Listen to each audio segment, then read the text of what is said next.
빌립보서 하면 보통 기쁨의 편지라는 별명이 붙어 있습니다. 빌립보서에는 기쁨의 이야기가 많이 들어있기 때문이죠.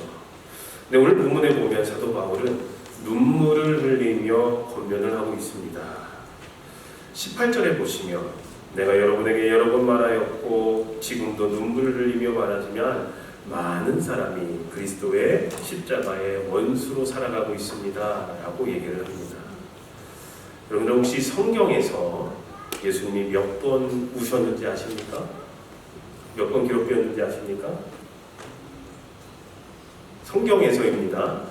제가 일부 예배 때 얘기를 했더니 예수님이 태어나실 때 응애 하고 울지 않았겠느냐 뭐 그런 얘기까지 하시길래 그러면 숫자를 세기 힘들지 않느냐 라고 하신 것 같은데 몇 번 우셨는지 아십니까? 성경에 기록되어 있는 것만. 더 많이 우셨겠지만 몇 번이요? 2번이요? 3번? 네, 맞습니다. 3번 우셨습니다. 첫 번째 눈물은 요한복음 11장 35절에 오빠 나사로를 잃은 마리아와 마르다가 슬피 우는 것을 보시면서 흘리신 눈물입니다. 두 번째는 누가복음 19장 41절에 멸망당하게 될 예루살렘 성을 향해 우셨습니다. 그리고 세 번째 눈물은 히브리서 5장 7절에 기록되어 있는데요. 겟세마네 동산에서 예수님이 잡히시기 전날 겟세마네 동산에서 기도하시며 우셨다라고 성경은 기록하고 있습니다. 예수님도 우셨습니다. 그렇다면 사도 바울과 예수님의 눈물의 공통점은 무엇일까요? 무엇인지 아십니까? 바로 다른 이들을 위해서 안타까워 흘리는 눈물이었다는 겁니다. 다른 이유가 아니라 다른 사람들 향해서 안타까운 마음을 가지고 흘리는 눈물이었다는 겁니다. 오늘 본문에서 사도 바울은 빌립보 교회 성도들에게 눈물로써 말합니다. 성경에 보면 바울은 에베소 교회에서도 눈물로 훈계를 했고요. 고린도 교회를 향해서도 많은 눈물로써 편지를 씁니다. 고린도후서 2장 4절에 보면 나는 대단히 괴롭고 답답한 마음으로 눈물을 흘리며 여러분에게 편지를 썼습니다. 그러나 그것은 여러분의 마음을 아프게 하려고 쓴 것이 아니고 내가 여러분을 얼마나 극진히 사랑하고 있는지를 여러분에게 알리려고 쓴 것입니다 라고 기록하고 있습니다. 사람은 가치가 없는 것이 죽었을 때 울지 않습니다. 여러분 집에서 바퀴벌레나 벌이나 파리나 벌레를 잡고 나서 그 생명이 안타까워서 우시는 분 아마 없으실 겁니다. 왜 그럴까요? 눈물 흘릴 만한 가치가 없다라고 생각하기 때문에 그렇습니다. 그러나 내 친한 친구, 가족, 친척 또는 오랫동안 같이 살던 반려동물이 세상을 떠나면 모두가 슬퍼하며 옵니다. 왜 그럴까요? 사랑했기 때문이죠. 눈물 흘릴 만한 가치가 있기 때문에 그렇습니다. 그렇다면 사도 바울이 왜 빌립보 교회 성도들을 향해서 눈물을 흘렸습니까? 바로 빌립보 교회 성도들은 사도 바울에게 있어서 가치 있는 존재들이었고 눈물을 흘리며 훈계할 만한 소중한 사람들이었기 때문에 눈물을 흘리며 권면을 하고 있는 것입니다. 사랑하는 성도님들, 여기 모이신 또 온라인으로 참여하고 계시는 여러분들 한 분 한 분이 우리 베다니 한인교회에 있어서 우리 베다니 한인교회 안에서 정말로 가치 있고 소중한 분들이심을 여러분들 기억하셨으면 좋겠습니다. 가끔 저는 교회에 도움도 못 되는데요 이런 식으로 말씀하시는 분이 있어요. 교회에 도움도 안 되는데요 이런 얘기를 하시는 분들이 계시는데요. 아닙니다. 여러분들 모두가 다 우리 교회에서 없어서는 안 돼 소중하고 값지고 귀한 분들이심을 여러분들 기억하셨으면 좋겠습니다. 또한 하나님 나라에서는 우리가 이 세상 그 무엇과도 바꿀 수 없이 너무나도 귀한 하나님의 자녀임을 잊지 않으셨으면 좋겠습니다. 너무나 가치 있고 귀한 자녀들이기 때문에 주님께서 우리를 위해서 십자가에 못 박혀 돌아가신 것입니다. 이 시간 사도 바울이 눈물로써 말한 두 가지 메시지가 무엇인지 살펴보면서 이 말씀을 통해 은혜와 도전을 받는 시간이 되었으면 좋겠습니다. 첫째로 사도 바울이 눈물로써 말한 메시지는 사랑하는 성도들이여 땅의 사람으로 살지 마십시오 라는 메시지였습니다. 땅의 사람으로 살지 마십시오. 이 메시지는 오늘 우리에게도 해당되는 말씀입니다. 그렇다면 땅의 사람들이 추구하는 것이 무엇입니까? 18절에 보면 여러 사람이 그리스도의 십자가의 원수로 행하느라 라고 말씀하고 있습니다. 여기서 말하는 여러 사람은 예수 믿지 않는 사람들이 아닙니다. 불신자들이 아닙니다. 바로 교회 안에서 신앙생활을 하는 성도들을 가르쳐서 하는 말입니다. 아니, 성도들은 십자가 때문에 죽고 십자가 때문에 살고 하는 그런 사람들인데 도대체 십자가의 원수라는 말은 또 무슨 얘기일까요? 야고보서 4장 4절에 보면 이렇게 말하고 있습니다. 세상과 버탐이 하나님과 등지는 이름을 알지 못합니까? 누구든지 세상의 친구가 되려고 하는 사람은 하나님의 원수가 되는 것입니다 라고 말하고 있습니다.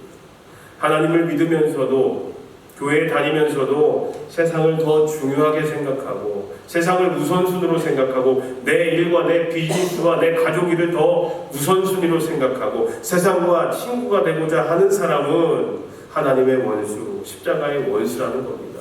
그 당시 빌립보 교회 안에 물질주의가 들어와서 물질을 중요하게 여기는 생각들이 들어와서 교회가 세속화되어 가고 있었습니다. 세상에 물들어서 세상 잣대로 교회를 보고 구별된 하나님의 거룩한 백성들이 땅에서의 삶과 가치를 더 중요하게 여기며 땅의 일을 더 사랑하게 되었던 겁니다. 십자가의 원수라는 말은 예수님을 믿으면서도 예수님을 의지하는 것이 아니라 세상의 자랑거리를 붙들고 세상의 것에 목숨을 걸고 사는 사람들을 가르치는 겁니다. 영적인 문제보다 세상 것을 더 중요하게 여기고 세상 일을 하나님보다 더 우선순위에 두는 것을 얘기합니다. 하나님께 영광을 돌리는 것보다 자기가 더 영광 받기를 힘쓰는 것이 바로 십자가의 원수라고 얘기할 수 있는 겁니다. 빌립보 교회 성도 중에 그런 사람들이 많았습니다. 그들의 관심사는 자신들의 배였습니다. 배. 19절 말씀을 보시면 그들의 체온은 멸망뿐입니다. 그들은 자기네 뱃속을 하나님으로 삼고 자기네 수치를 오히려 자랑으로 생각하며 세상 일에만 마음을 쓰는 자들입니다 라고 얘기를 합니다. 자기네 뱃속을 하나님으로 삼았다라는 말은 저들의 관심사가 바로 자기 배라는 겁니다. 배는 육체의 정욕을 의미합니다. 세상의 쾌락을 추구하고 자신의 육체적인 것만을 위해서 사는 것을 말합니다. 겉으로 보기에는 그리스도인 같지만 온통 생각이 자신의 정욕과 욕심과 즉 먹고 마시고 누리고 즐기는 것에 매달려 있는 사람들을 얘기합니다. 그 당시의 사회상이 그랬습니다. 철학적으로 그 시대를 가리켜서 쾌락주의 시대라고 얘기를 합니다. 많은 사람이 쾌락을 추구하며 살았기 때문입니다.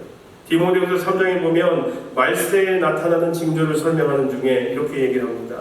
자기를 사랑하되 돈을 사랑하며 쾌락을 하나님 사랑하는 것보다 더한다. 그 당시 세상의 쾌락주의적인 문화와 풍습이 교회 안에도 침투를 해서 성도들도 세상의 쾌락 속에 푹 빠져 살아가고 있었습니다. 이들은 어떤 생각을 했냐면요, 이미 우리는 구원받았기 때문에 아무리 쾌락을 누리고 즐겨도 구원받을 수 있다라고 생각을 했습니다. 그래서 한 번 구원은 영원한 구원이다라고 생각을 했습니다. 해병대에서 한 번 해병은 영원한 해병이라고 얘기하는 것처럼 그들도 우리는 이미 구원받았기 때문에 이제는 마음대로 살면 된다, 마음대로 누리며 살면 된다라고 생각을 했었습니다. 그러면서 회개하는 삶이 없이 세상을 쫓아 살았던 것입니다. 장성도님들, 회개는 일회성이 아니라 한 번이 아니라 내가 계속해서 하나님께 죄를 고백하고 용기를 구하며 용서를 구하며 마음과 삶을 변화시켜 나가는 과정을 얘기를 합니다. 회개는 한번 하나님 죄송합니다, 잘못했습니다 하고 싹 잊어버리는 것이 아니라 계속해서 하나님께 죄를 고백하고 용서를 구할 뿐만 아니라 내 삶과 마음을 변화시켜 예수님을 닮아가는 과정이 바로 회개라는 겁니다. 여러 차례 얘기했기 때문에 여러분들 회개의 한자적인 의미를 잘 아실 겁니다. 회, 한자로 뭐라고 말씀드렸죠? 뉘우칠 회. 개는 뭐예요? 개. 고칠 개. 여러 차례 얘기했는데도 기억 못하시는 거 보니까 감사드립니다. 제가 또 얘기해도 여러분들 새롭게 느껴졌을 테니까 회개, 한자로 뉘우칠 회에 고칠 개. 근데 우리는 어떻습니까? 뉘우치기만 해요. 하나님 잘못했습니다. 죄송합니다. 그리고 끝나요. 고치지는 않아요. 삶을 변화시키지는 않아요. 그러니까 반쪽짜리 회개죠. 뉘우칠 뿐만 아니라 고치는 데까지 나아가는 게 회개라는 거예요. 그게 회개의 진정한 의미라는 거죠. 내가 죄를 고백하고 하나님께 용서를 구할 뿐만 아니라 내 마음과 삶이 변해가는 겁니다. 그럴 때 진정한 의미의 회개가 완성이 되는 것입니다. 특별히 우리가 일상생활 속에서 실수하고 범하는 그런 자범죄에 대해서는 늘 회개해야 됩니다. 끊임없이 회개해야 됩니다. 항상 회개해야 됩니다. 회개하다가 우리 스스로 그런 생각이 듭니다. 어찌 보면 사탄이 우리에게 주는 생각일지도 몰라요. 그렇게 계속 회개하면 뭐해, 고치지도 못할 거. 그렇게 계속 똑같은 죄를 범하면서 뭐하러 그렇게 회개해? 기도할 필요 없어.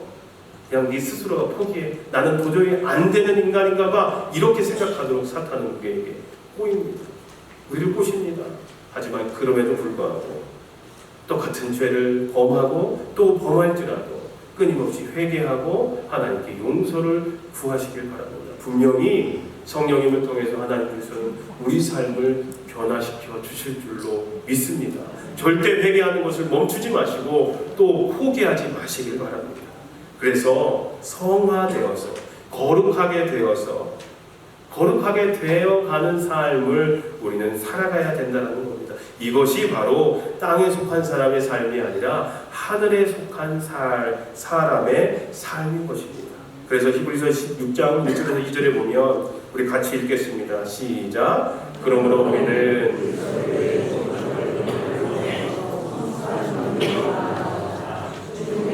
행실을 버리고 돌아서는 일과 하나님을 믿는 일과 세례와 안수 그리고 죽은 자들의 부활과 심판과 같은 기초적인 교리를 이제 와서 다시 배우는 일은 없도록 합시다. 하나님께서는 불신자가, 믿지 않는 자들이, 예수님을 모르던 자들이 예수님을 믿고 구원받기 원하는 간절한 마음만큼 구원받은 성도가, 여기 모인 우리가 구원의 기초, 즉 어린아이 수준의 신앙에 머무르지 않고 무럭무럭 성장하기를 원하심을 또한 여러분들 기억하셨으면 좋겠습니다. 믿지 않는 이들이 주님을 믿어서 복음을 듣고 입으로 시인하고 예수님을 구주로 나를 구원할 메시아로 그렇게 돌아오는 것 하나님이 정말로 원하십니다. 하지만 구원 얻은 우리들이 이미 주님을 구세주로 고백하고 있는, 구주로 고백하고 있는 우리들이 어린아이와 같은 신앙에 머물지 않고 점점 신앙이 자라가서 온전한 거룩함에 이르기까지 자라가기를 또한 우리 주님은 우리를 통해서, 우리 삶을 통해서 간절히 원하신다는 겁니다. 여전히 어린아이와 같은 신앙에 머물러 있기를 원치 않으신다는 겁니다. 여전히 응애하면서 어린아이와 같이 그렇게 살기 원치 않으신다는 거예요. 이제는 장성해서 자기들이 어떻게 살아가야 될지 하나님의 말씀을 삶 속에 실천하면서 살기를 원한다는 거죠. 아이들은 어떻습니까? 왜 응애합니까? 뭐 필요한 거 있으니까 달라고만 기도하죠. 달라고 우는 겁니다. 그죠? 기저귀 갈아달라고 울죠. 배고프다고 울죠. 피곤한가요, 아이들이? 예. 졸리니까 재워달라고 울죠. 근데 어린아이와 같은 신앙이 그거예요. 맨날 달라고만 기도해요. 하나님 이거 주세요. 저거 주세요. 저 이거 왜 안 해주셨어요? 그런 어린아이와 같은 신앙에서 이제는 조금 벗어나자는 겁니다. 조금 성장해야 되지 않게 되냐는 겁니다. 하나님 저를 통해서 뭘 하길 원하십니까? 제가 어떤 일을 하길 원하십니까? 라고까지 우리의 신앙이 성장해야 된다는 겁니다. 하나님은 우리가 날마다 성장하는 삶, 성화되는 삶, 주님의 사랑 안에서 완전에 이르는 삶을 살기를 원하신다는 겁니다. 이런 삶이 바로 세상에 살지만 세상에 속하지 않은 거룩한 구별된 삶인 줄로 믿습니다. 원하옵기는 사랑하는 우리 배단위 성도님들 모두가 이제는 우리의 신앙이 어제보다는 오늘이, 오늘보다는 내일이 더 성장해서 하나님께 더 가까워져 가는 삶이 되시기를 주님의 이름으로 간절히 소원하며 기도합니다. 아멘 하지 마시고 이제는 성장도 하시길 부탁을 드리겠습니다. 변해야 됩니다. 그런데 내가 아무것도 하지 않으면 아무 일도 일어나지 않습니다. 신앙의 성장을 위해서 내가 무엇인가 더 해야 된다는 겁니다. 성경을 더 읽으시든지 기도를 더 하시든지 예배에 더 잘 참여하시든지 무엇인가 하지 않으면 여러분의 삶 가운데, 신앙 가운데 아무 일도 일어나지 않습니다. 무엇이든지 하나님을 위해서 하나님께 여러분들의 시간을 드리시길 바랍니다. 그래서 더 성장해 가시는, 신앙이 성장해 가시기를 간절히 소원합니다. 둘째로 사도 바울이 눈물로써 말한 메시지는 사랑하는 성도들이여 하나님의 사람으로 삽시다 라는 메시지였습니다. 땅의 사람으로 살지 말고 하나님의 사람으로 삽시다 라는 것이 바울이 눈물을 흘리며 빌립보 교회 성도들에게 얘기했던 메시지였습니다.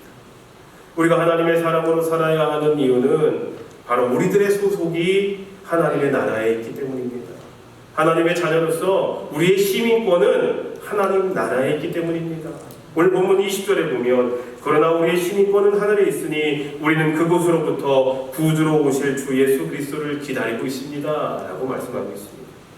미국 시민권 가지고 있으면 미국 국민으로서 보호를 받습니다. 한국 시민권 가지고 있으면 한국 정부에서 한국 시민이기 때문에 보호를 받겠죠. 마찬가지로 하나님 나라 시민권을 가지고 있으면 하나님의 보호를 받습니다. 하나님의 자녀인 우리들의 시민권은 당연히 하늘에 있습니다. 그렇기 때문에 우리는 땅이 아닌 하늘, 바로 위에 있는 것들을 추구하는 사람들이라는 겁니다. 그래서 골로새서 3장 1절에서 2절에 이렇게 얘기합니다. 그러므로 여러분이 그리스도와 함께 살려주심을 받았으니 위에 있는 것들을 추구하십시오. 거기에는 그리스도께서 하나님의 오른쪽에 앉아 계십니다. 여러분은 땅에 있는 것들을 생각하지 말고 위에 있는 것들을 생각하십시오 라고 말하고 있습니다. 이 당시 빌립보 사람들은 로마 시민권을 소지한 것에 대한 대단한 자부심이 있었습니다.